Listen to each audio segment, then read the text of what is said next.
السلام علیکم dear listeners, کہانی گھر گھر کی چینل میں آپ سب کو خوش آمدید۔ سب سے پہلے نئے آنے والے ویورز ہمارے چینل کو سبسکرائب کر لیں تاکہ آنے والی تمام ویڈیوز آپ کو ملیں۔ اب بڑھتے ہیں آج کی کہانی کی جانب۔ میری کریانے کی دکان تھی جہاں میں دن رات کام کرتا۔ ایک روز ایک معصوم سی بچی میرے لیے کھانا لائی اور کہا اماں نے آپ کے لیے بھیجا ہے۔ پھر ایسا روز ہونے لگا۔ بچی روز کھانا لاتی، میں حیران ہو جاتا کہ اس کی ماں کیوں روز ایک اجنبی کے لیے کھانا بھیجتی ہے۔ ایک روز میں بچی کا پیچھا کرتے ہوئے اس کے گھر گیا۔ ایک عورت کھڑی تھی، اس نے مجھے اندر آنے کا کہا اور ایسی بات کہی جسے سن کر میں حیران و پریشان اپنے ہاتھ میں اس بچی کی دی ہوئی کھانے کی ٹرے کو تھامے ہوئے کھڑا تھا۔ وہ بچی مجھے محض اتنا بول کر جا چکی تھی کہ یہ کھانا میری اماں نے آپ کے لیے بھیجا ہے۔ جب میں نے اسے منع کرنا چاہا کہ بیٹا میں یہ کھانا نہیں لے سکتا کیونکہ میں آپ کو نہیں جانتا ہوں، تو بچی روتے ہوئے کہنے لگی خدا کے لیے یہ کھانا رکھ لیں، نہیں تو میری اماں مجھے ماریں گی۔ اس بچی کا یہ انداز مجھے حیران کر گیا تھا۔ نہ جانے وہ عورت کون تھی جو اس بچی کو ڈرا دھمکا کر میرے پاس بھیج رہی تھی۔ میں اس کھانے کو اپنے سامنے رکھے ایک عجیب سی کشمکش میں مبتلا تھا۔ مجھے سمجھ نہیں آ رہا تھا کہ مجھے یہ کھانا چاہیے کہ نہیں، کیونکہ مجھے ایک عجیب سا ڈر محسوس ہو رہا تھا۔ ایسا لگ رہا تھا جیسے یہ کھانا میرے لیے ٹھیک نہیں ہے، کیونکہ آج کل کا زمانہ بہت خراب ہے۔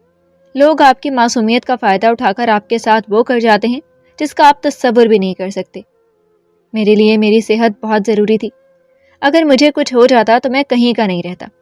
میرے گاؤں میں موجود میری بوڑھی ماں اور میری 2 جوان بہنیں میرے بغیر کیسے گزارا کرتیں، یہی سوچ کر میرا دل ڈر رہا تھا۔ میں اپنے گھر کا واحد کفیل تھا۔ انہی وجوہات کی وجہ سے میں نے اس کھانے کو ایک طرف رکھ دیا تھا، لیکن بھوک حد سے سوا تھی اور جیب میں اتنا پیسہ موجود نہیں تھا کہ میں باہر جا کر کوئی کھانا اپنے لیے خرید لیتا۔ میں نے گہری سانس ہوا کے سپرد کی اور اللہ کا نام لے کر وہ کھانا تناول کرنے لگا۔ جیسے جیسے وہ کھانا میرے منہ میں جاتا جا رہا تھا، ایک عجیب سا خوشنما ذائقہ میرے منہ میں پھیل رہا تھا۔ وہ کھانا بہت ہی لذیذ بنا ہوا تھا۔ جس نے بھی وہ کھانا بنایا تھا وہ کافی دل سے بنایا گیا تھا۔ میں نے کھانا تناول کرنے کے بعد اللہ کا شکر ادا کیا اور ظہر کی نماز ادا کر کے واپس دکان کے اندر جا کر بیٹھ گیا۔ میری سوچوں کا مرکز وہی چھوٹی سی بچی تھی جو مجھے کھانے کی پلیٹ آج تھما کر گئی تھی۔ نہ جانے وہ کون تھی جو اچانک سے میرے لیے فرشتہ بن کر آ گئی تھی۔ دراصل میں صبح سے بہت پریشان ہو رہا تھا۔ کچھ روز سے میری چھوٹی بہن میرے پاس رہنے کے لیے گاؤں سے آئی ہوئی تھی۔ وہیں میرے لیے کھانا وغیرہ تیار کرتی تھی تاکہ میں گھر جا کر کھانا آرام سے کھا سکوں۔ کل شام میں ہی میں اس کو گاؤں چھوڑ کر آیا تھا اور جتنے بھی پیسے اب تک میں جمع کر چکا تھا اپنی ماں کی ہتھیلی پر رکھ چکا تھا، کیونکہ وہی ہمارا سب کچھ تھی۔ میرے باپ کے انتقال کے بعد میری ماں ہی میری سرپرست تھی۔ میں ان کا ہر حال میں خیال رکھنا چاہتا تھا۔ میری ماں نے اپنی زندگی میں بہت سی مشکلات دیکھی تھیں اور میں اب انہیں کسی بھی مشکل سے دوچار نہیں کرنا چاہتا تھا۔ گھر کے اندر جو کھانا بنتا تھا وہ میری دکان کے سامان سے بن جایا کرتا تھا اور اس کھانے کے اندر میری چھوٹی بہن بھی کھایا کرتی تھی۔ لیکن جب وہ چلی گئی تو وہ مجھے بہت دکھ ہو رہا تھا، کیونکہ اب پیسے ضائع ہوئے تھے اور میں ایک ایک پیسے کو جوڑ کر اپنی ماں کو دے رہا تھا، کیونکہ میرے سر پر 2 جوان بہنیں تھیں جن کی شادیاں مجھے کرنی تھیں، اور ان وجوہات کی وجہ سے میں بے فضول کا خرچہ نہیں کرنا چاہتا تھا۔ دن اپنی رفتار کے مطابق گزر چکا تھا اور رات ہوتے ہوتے ہی میں اس واقعے کو بھی کسی حد تک بھول گیا تھا۔ میں نے اپنی کریانے کی دکان کا شٹر گرایا اور سیدھا اپنے گھر چلا گیا تھا۔ وہاں جا کر میں نے خود کے لیے اپنے ہاتھوں سے کھانا تیار کیا اور کھا کر سو گیا۔ اگلی صبح میں فجر کی نماز کے بعد ہی کریانے کی دکان کی طرف چلا گیا تھا۔ میری اماں کا کہنا تھا کہ روزی روٹی ہمیشہ صبح کے وقت اللہ تعالیٰ بانٹا کرتے ہیں، اسی لیے سونے کی بجائے اپنی دکان کو کھولا کرو تاکہ اللہ تعالیٰ تمہیں رزق دیں۔ میں اپنی ماں کی کسی بھی بات کو نہیں ٹالتا تھا، اسی لیے میں جلد ہی دکان کھول لیا کرتا تھا۔ صبح میں نے 2 کیک کھا کر اپنا ناشتہ کر لیا تھا۔ جیسے جیسے سورج سر پر آ رہا تھا میری بھوک زور پکڑتی جا رہی تھی۔ میں نے سوچ لیا تھا کہ میں آج بھی کھانا نہیں کھاؤں گا کیونکہ فضول کا پیسہ ضائع ہوگا۔ میں انہی سب چیزوں کو سوچ کر اپنی جگہ پر بیٹھا ہوا تھا کہ اچانک وہی بچی مجھے دور سے اپنے ہاتھ میں کھانے کی ٹرے تھامے ہوئے نظر آئی۔ میرا دل زوروں سے دھڑکنے لگا۔ میں بے ساختہ اپنی جگہ سے کھڑا ہو گیا تھا۔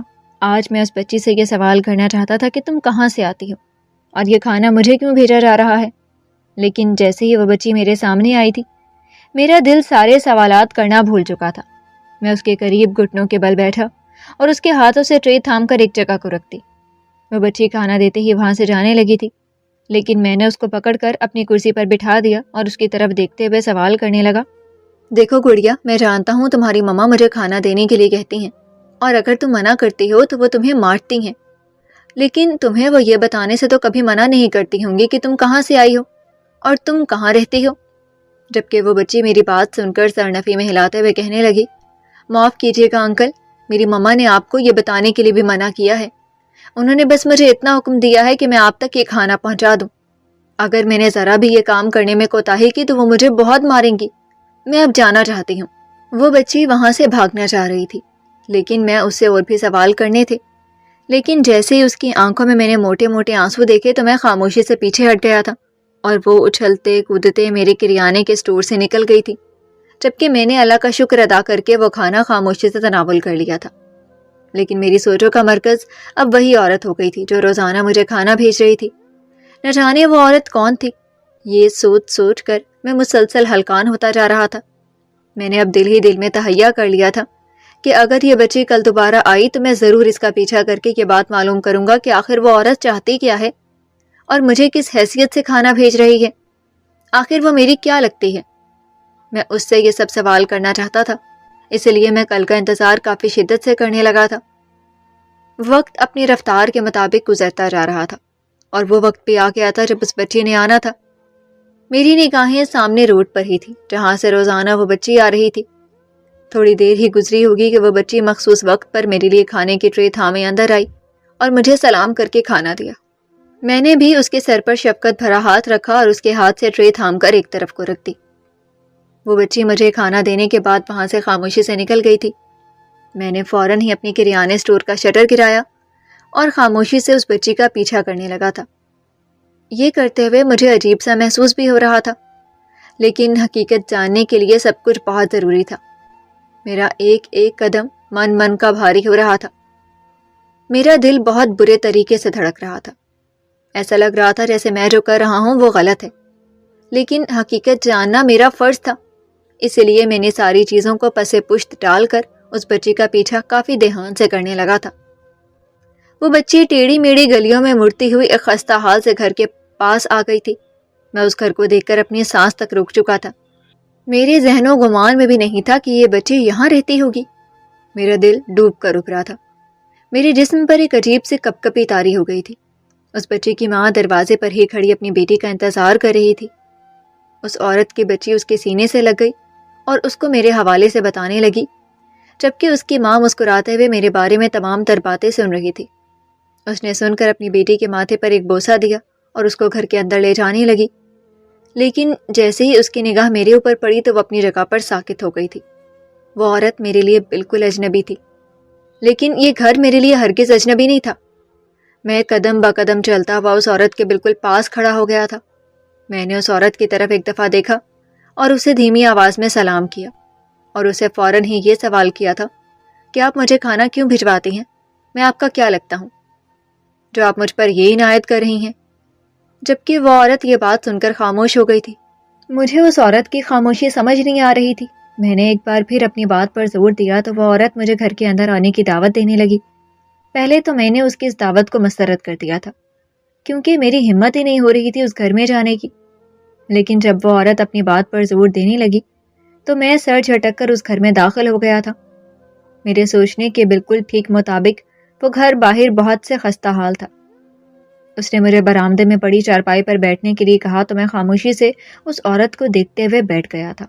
میں نے ایک بار پھر اس سے یہ سوال دہرایا کہ آپ مجھے کھانا کیوں بھیجتی ہیں اور آپ یہاں پر کس حیثیت سے رہ رہی ہیں؟ اس عورت نے مجھے ایک نظر دیکھا اور جیسے جیسے وہ مجھے حقیقت بتاتی گئی میرے قدموں تلے سے زمین نکل گئی تھی۔ میں یہ باتیں سن کر حیران رہ گیا تھا۔ میں نے تو سوچا تھا کہ وہ سب کچھ ختم ہو چکا ہے، وہ کہانی اب مکمل طور پر بند ہو گئی ہے، لیکن اصل حقیقت تو مجھ پر اب کھلنا شروع ہوئی تھی، کیونکہ وہ عورت کوٹھے کی ایک رکھیل۔ میرا نام سفیان ہے۔ میں نے زندگی میں بہت کچھ حاصل کرنے کی چاہ میں اپنی ساری خوشیوں کو رون دیا تھا۔ میرا باپ ایک جاگیردار تھا۔ ہمارے گاؤں کے اندر ہماری بہت سی زمینیں تھیں جس پر میرے ابا کھیتی باڑی کیا کرتے تھے۔ ہمارے بہت سے ملازم اور بہت ٹریکٹر تھے۔ ہم لوگ ایک عیاش زندگی گزارتے تھے۔ میں ایک جاگیردار کا بیٹا تھا تو میرے ٹھاٹ بھی ایک الگ ہی تھے۔ میری بہنیں بھی بہت غرور کے ساتھ اس گاؤں میں رہتی تھیں۔ میری ماں کی ایک الگ ہی پہچان تھی۔ میری ماں نے زندگی میں ابا کی حیاتی میں بہت دکھ دیکھے تھے، کیونکہ میرے ابا جاگیردار ہونے کی وجہ سے بہت سخت مزاج آدمی تھے۔ وہ چھوٹی سے چھوٹی بات پر اماں پر ہاتھ اٹھانا شروع کر دیتے تھے اور ان پر بہت چیختے چلاتے تھے۔ کئی بار میں اپنے باپ کے مد مقابل آ کر ان کو یہ کرنے کے لیے باز رکھتا تھا، لیکن وہ میری ایک بات نہیں سنتے تھے، بلکہ الٹا مجھے ہی برا بلا کہہ کر نکال باہر کرتے تھے۔ ابا صرف اور صرف میری چھوٹی بہن سے محبت کرتے تھے، اس کے علاوہ انہیں کوئی بھی عزیز نہیں تھا۔ میری اماں کو تو وہ سخت ناپسند کرتے تھے اور کئی بار انہوں نے اماں کو طلاق دینی چاہی تھی، لیکن میری اور چھوٹی کی وجہ سے وہ ہمیشہ خاموش ہو جایا کرتے تھے۔ بڑی بہن کو تو وہ پوچھا ہی نہیں کرتے تھے۔ مجھے یہ سب دیکھ کر حیرت بھی ہوتی تھی، لیکن میں گھر سے ہمیشہ ہی لاپرواہ رہتا تھا، اسی لیے اپنے باپ کی طرف کبھی توجہ ہی نہیں دی تھی۔ میری اماں بہت صابر اور شکر والی عورت تھی۔ ابا کے سامنے تو وہ ایک کٹ پتلی تھی، جسے وہ کہتے تھے ان کے حکم پر وہ سر جھکا دیا کرتی تھی۔ لیکن جب ابا چلے جایا کرتے تھے اور گاؤں کی عورتیں ان کے پاس آتی تھی، تب میری ماں کے ٹھاٹ دیکھنے والے ہوتے تھے۔ تمام لوگ میری ماں کو سردار بی بی کہا کرتے تھے، جبکہ میرے ابا کو سردار صاحب کہا کرتے تھے۔ لیکن ایک روز سب کچھ تبدیل ہو گیا تھا اور ہمارا سارا پیسہ اور جائیداد مٹی مٹی ہو گیا تھا۔ میں جو سمجھتا تھا کہ میں ایک جاگیردار کا بیٹا ہوں، وہ ساری حقیقت مجھ پر کھل چکی تھی، کیونکہ میرا ابا کوئی جاگیردار نہیں تھے، بلکہ وہ ایک ملازم تھے، وہ بھی بڑے سردار کے۔ میرے ابا کو بڑے سردار نے گود لیا تھا اور ان کے نام بہت سی جائیداد کی تھی، لیکن جو محبت وہ اپنے حقیقی بیٹے سے کرتے تھے اس کی بات ہی الگ تھی۔ ان کا حقیقی بیٹا پڑھنے کے لیے لندن گیا ہوا تھا۔ ہم لوگ بڑے سردار یعنی ابا کے سوتیلے باپ کو دادا کہا کرتے تھے، لیکن جب میرے سوتیلے چاچو لندن سے پڑھ کر آئے، تب ان کو پہلی نظر میں ہی میری ماں بھا گئی تھی اور انہوں نے فوراً ہی اپنے باپ سے میری ماں سے شادی کی خواہش ظاہر کی تھی۔ لیکن دادا نے انہیں صاف انکار کر دیا تھا، کیونکہ میری اماں ابا کے نکاح میں تھی۔ لیکن میرے چاچو ہتھے سے اکھڑ گئے تھے اور انہوں نے سیدھا سیدھا دنگل کا اعلان کر دیا تھا کہ اگر میری ماں ان کے نصیب میں نہیں آئی تو وہ سب تہس نہس کر دیں گے۔ میرے چچا بہت زیادہ غصیل طبیعت کے مالک تھے۔ ابا تو غصے والے تھے ہی، لیکن جو مزاج چچا کا تھا اس جیسا کسی بھی خاندان میں نہیں تھا۔ ابا کو چچا نے 2 سیکنڈ میں 2 کوڑی کا کر کے رکھ دیا تھا۔ ان کے نام جو جائیداد تھی وہ سب کی سب انہوں نے واپس اپنے نام منتقل کروا لی تھی، اور ابا کو ان کی حیثیت یاد دلا دی تھی۔ اور سامنے سے جب میرے باپ سے میری ماں کا ہاتھ انہوں نے مانگا تو ابا کو بہت غصہ آیا اور انہوں نے غیرت میں آ کر چچا کو قتل کر دیا۔ اور جب یہ بات میرے دادا کو معلوم ہوئی کہ ان کے حقیقی بیٹے کو ان کے سوتیلے بیٹے نے مار دیا ہے، تو انہوں نے پورے گاؤں کے سامنے ابا کو قتل کر دیا تھا اور میری ماں کو گاؤں بدر کر دیا تھا۔ میں بالکل تنہا رہ گیا تھا، میرے پاس اب کچھ نہیں بچا تھا۔ میں اپنی ماں کے ساتھ شہر میں چھوٹے سے کرائے کے مکان میں رہ رہا تھا۔ میری ساری عیاشی ختم ہو گئی تھی۔ میری بہنیں جو ہر وقت تیار اور لش پش سی رہا کرتی تھیں، سب کچھ ختم ہو گیا تھا۔ جب میں گاؤں میں رہتا تھا تو میں ایک تارا بائی نامی عورت کے کوٹھے پر جایا کرتا تھا۔ وہاں پر مجھے ایک نور بانو نامی لڑکی سے بہت محبت تھی، لیکن وہ کوٹھے کی ایک طوائف تھی۔ میں اکثر اس سے کہا کرتا تھا کہ میں تم سے بہت محبت کرتا ہوں اور تم سے شادی کر کے ہی دم لوں گا، جبکہ وہ مجھے صرف ایک ہی بات کہتی تھی کہ طوائفوں سے نکاح نہیں کیا جاتا۔ ہاں، ان سے دل ضرور لگایا جاتا ہے، لیکن ان سے کبھی کوئی نکاح نہیں کرتا۔ تب میں اس کو دعوے سے کہتا تھا کہ میں تم سے نکاح کر کے ہی دم لوں گا۔ جب تک میں جاگیردار کا بیٹا تھا تب تک میرے عیش تھے۔ میں نے اپنی محبت کو ثابت کرنے کے لیے اس کوٹھے کی طوائف سے شادی کر لی تھی۔ نور بانو مجھے بہت منع کرتی تھی، لیکن میں نے اس کی ایک نہیں سنی تھی اور اس کے ساتھ شہر میں ہی رہنے لگا تھا۔ لیکن جب ابا کا قتل ہو گیا اور میری ماں اور بہنوں کو گاؤں بدر کر دیا گیا تو میں نے نور بانو کو چھوڑ دیا تھا اور اماں کے ساتھ ہی رہنے لگا تھا۔ یہ بات میں نے سب سے چھپائی ہوئی تھی کہ میں شادی شدہ ہوں۔ میں نور بانو سے بالکل ہی غافل ہو گیا تھا، کیونکہ ابا کے جتنے مسائل گاؤں میں کھڑے ہوئے تھے میں ان سب چیزوں کے اندر نور بانو کو مکمل طور پر بھول چکا تھا، اور نور بانو کو اپنے شہر والے گھر میں تنہا چھوڑ کر گاؤں چلا گیا تھا۔ میرے دماغ سے وہ مکمل طور پر نکل گئی تھی، کیونکہ گاؤں کے حالات اتنے خراب ہو گئے تھے کہ مجھے صرف اور صرف میری ماں بہنیں ہی یاد تھیں۔ اور جب میں اماں اور بہنوں کے ساتھ شہر ایک چھوٹے سے گھر میں منتقل ہوا تو صرف اور صرف میں اب کام کر کے ان کا خیال رکھنا چاہتا تھا۔ میرے دماغ میں تھوڑا بہت نور بانو کا خیال تھا، لیکن مجھے یہی تھا کہ وہ سکون سے وہاں زندگی گزار رہی ہوگی۔ لیکن میں نہیں جانتا تھا کہ وہاں موجود میری بیوی نور بانو کی زندگی تباہ ہو چکی ہے۔ میں اماں اور بہنوں کے ساتھ یہاں رہتے ہوئے ایک چھوٹی سی دکان کر چکا تھا۔ میں نے اپنی اماں کے کچھ زیورات بیچے تھے اور اس کے بعد ایک چھوٹی سی دکان کرائے پر لے کر کرائے کا سامان ڈال کر بیٹھ گیا تھا۔ مجھے اپنی بہنوں کی شادی کرنی تھی، اپنی بیوہ ماں کی ہر اس خواہش کو پورا کرنا تھا جس کے وہ مستحق تھیں۔ ان کو ویسے ہی زندگی دینی تھی جیسی وہ گزارتی تھی، اور ان سب کے لیے مجھے بہت محنت کرنی تھی۔ ابا کی زندگی میں بہت لاپرواہ قسم کا انسان تھا، لیکن جب ابا کا انتقال ہوا تو میں نے اپنی ساری لاپرواہی کو ایک طرف رکھ دیا تھا اور ذمہ داری اپنے سر اٹھا لی تھی۔ ایسے وقت میں اگر میں اپنی اماں کے سامنے نور بانو کا ذکر کرتا تو وہ ہتھے سے اکھڑ جاتی اور مجھ سے سارے رشتے توڑ سکتی تھی۔ اس لیے میں نے فی الحال کے لیے نور بانو کو نظر انداز کر کے اپنے کام کو فوقیت دی تھی۔ وقت گزرتا جا رہا تھا اور دھیرے دھیرے میں کام میں اتنا مگن ہو گیا تھا کہ میں نور بانو کو مکمل طور پر فراموش کر چکا تھا۔ تقریباً 6 ماہ بعد میرے دادا کو خیال آیا تھا کہ میں کیسے اتنی مہنگائی میں اپنی ماں اور بہنوں کے ساتھ رہ رہا ہوں۔ اس لیے انہوں نے میری اماں اور بہنوں کو واپسی گاؤں بلا لیا تھا، اور جو گھر ہمارا تھا وہ ہمارے حوالے کر دیا گیا تھا۔ میں اتنے میں ہی خوش ہو گیا تھا کیونکہ شہر میں جو میں کرایہ میں دے رہا تھا اس کی وجہ سے میرے پاس کچھ نہیں بچ رہا تھا۔ دادا نے اس کے علاوہ ہماری کوئی مدد نہیں کی تھی۔ میں شہر میں ہی اپنی کریانے کی دکان میں کام کرتا تھا، اور ہر مہینے میری کبھی بڑی بہن آ جاتی تھی تو کبھی چھوٹی بہن میری خدمت کے لیے آ جایا کرتی تھی، تو کبھی اماں آ جاتی تھی۔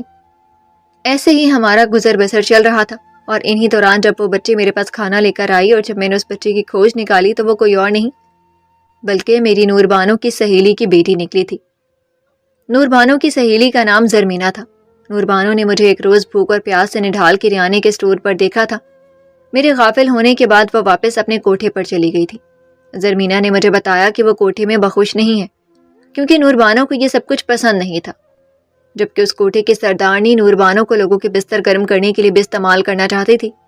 لیکن نور بانو نے آج تک اپنے جسم کو کسی غیر مرد کے حوالے نہیں کیا تھا۔ وہ لوگوں کے سامنے رقص ضرور کرتی تھی، لیکن کبھی بھی کسی غیر مرد کا بستر گرم نہیں کرتی تھی۔ زرمینہ اس کی کافی پکی سہیلی تھی۔ زرمینہ کو اس کے شوہر نے بیٹی پیدا ہونے کی وجہ سے کوٹھے میں بیچ دیا تھا، جبکہ نور بانو کی بدولت زرمینہ اور اس کی بیٹی باحفاظت اس چنگل سے باہر نکل آئی تھی، لیکن نور بانو وہیں پر قید تھی، ان لوگوں کی گرفت میں تھی۔ مجھے یہ تمام باتیں سن کر بہت افسوس ہوا تھا اور اپنی بے خیالی پر رچ کر غصہ آیا تھا کہ میں کیوں اپنی محبت سے غافل رہا۔ وہ میری بیوی تھی، مجھے اس کی فکر سب سے پہلے کرنی چاہیے تھی، لیکن میں اپنی پریشانیوں میں اس قدر مکمل طور پر فراموش کر چکا تھا۔ میں نے فوراً ہی زرمینہ کا شکریہ ادا کیا کہ اس نے میری آنکھیں کھول دی۔ اگر وہ میرے لیے کھانا نہ بھیجتی تو آج مجھے حقیقت معلوم ہی نہ ہوتی، اور میں کبھی بھی نور بانو کے پاس واپس نہیں جاتا، جبکہ میں دل ہی دل میں نور بانو کا بھی مشکور تھا کہ اس کی بدولت ہی مجھے اس کا خیال آیا تھا۔ میں فوراً ہی اس کوٹھے میں واپس گیا تھا جبکہ نور بانو مردوں کی محفل میں رقص کر رہی تھی۔ میرا خون جوش مار رہا تھا، لیکن اس پہر میں بیچ میں جا کر کچھ بھی نہیں کر سکتا تھا۔ مردوں کی غلیظ نگاہیں میری بیوی کے وجود پر تھی۔ یہ منظر میرے لیے قیامت خیز تھا۔ مجھ سے سب کچھ برداشت نہیں ہو رہا تھا، اس لیے میں غصے کے عالم میں دھندناتا ہوا اس محفل کے بیچ میں گیا تھا اور اپنی بیوی کو وہاں سے گھسیٹ کر نکالا تھا، جبکہ نور بانو مجھے اپنے سامنے دیکھ کر زلزلوں کی زد میں آ گئی تھی۔ میں نے سب کی موجودگی میں ہی نور بانو کے منہ پر ایک تھپڑ رسید کیا تھا اور بنا کسی کو سمجھنے کا موقع دیے بغیر وہاں سے گھسیٹتا ہوا نور بانو کو لے آیا تھا۔ راستے میں اس کے گارڈز نے مجھے روکنے کی بہت کوشش کی تھی، لیکن نور بانو نے جب اشارے سے اسے منع کیا تو سب پیچھے ہٹتے چلے گئے تھے۔ گھر لانے کے بعد میں بالکل خاموش ہو گیا تھا، میرے پاس بولنے کے لیے کچھ نہیں تھا۔ 2 دن ایسی ہی خاموشی کی نظر ہو گئے تھے۔ جب خاموشی کا دورانیہ طویل ہونے لگا تو نور بانو نے ہی اپنی چپ توڑی تھی اور مجھ سے شکوہ کرنے لگی تھی کہ آپ مجھ سے کیوں غافل ہوئے؟ اگر میں آپ کو اپنی موجودگی کا احساس نہیں دلاتی تو آپ کو کبھی میرا احساس ہی نہیں ہوتا۔ تب میں نے نور بانو کے قدموں میں بیٹھ کر اس سے معافی مانگی تھی اور اس کو یقین دلایا تھا کہ میں اب مرتا مر جاؤں گا لیکن تم سے کبھی غافل نہیں ہوں گا۔ بھلے وہ ایک کوٹھے میں پرورش پانے والی طوائف تھی، لیکن میرے لیے میری متاع جان تھی۔ میں نے اس کو اپنے سینے میں بھینچ کر اس کو بیوی ہونے کا مان بخش دیا تھا۔